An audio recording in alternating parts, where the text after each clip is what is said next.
Finally guys selfie stick এডাল আনিলোঁ আৰু এইডাল আনবক্সিং কৰি দেখুৱা। মই আনবক্সিঙৰ ভিডিঅ' নবনাওঁ, ব্লগে বনাওঁ আৰু এইডাল আনবক্সিং কৰি দেখোঁ। এইডাল উলিয়াই আনিলোঁ। এইডাল দেখোন আৰু কি কি আছে আৰু এখন মেনু পাইছোঁ। ইয়াৰে কি কি কৰে এখন চাওক আৰু কেবল এডাল দিছে আৰু এইডাল এনেকৈ দীঘল কৰি ল'ব পাৰে। আৰু যদি ৰাতি ভিডিঅ' বনালে এনেকৈ লাইট এটা আছে, লাইট জ্বলাই ল'ব পাৰে। দাম বেছি লোৱা নাই গাইজ, 250 টকা লৈছে। আৰু এই এনেকৈ মোবাইল থ'ব পাৰে। আৰু ইয়াত এটা হেৰি আছে, এনেকৈ তাৰমানে ইয়াত ৰাতি দিব নালাগে, ইয়াৰ পৰাই দিব পাৰি।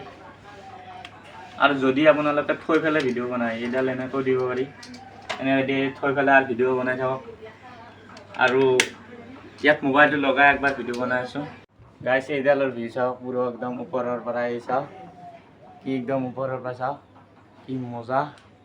এনেকৈ ল'ব পাৰে, হাতত লৈ আছোঁ মই, গমেই নাপায়। আৰু বঢ়িয়াকৈ এইডাল খুলি লওঁ।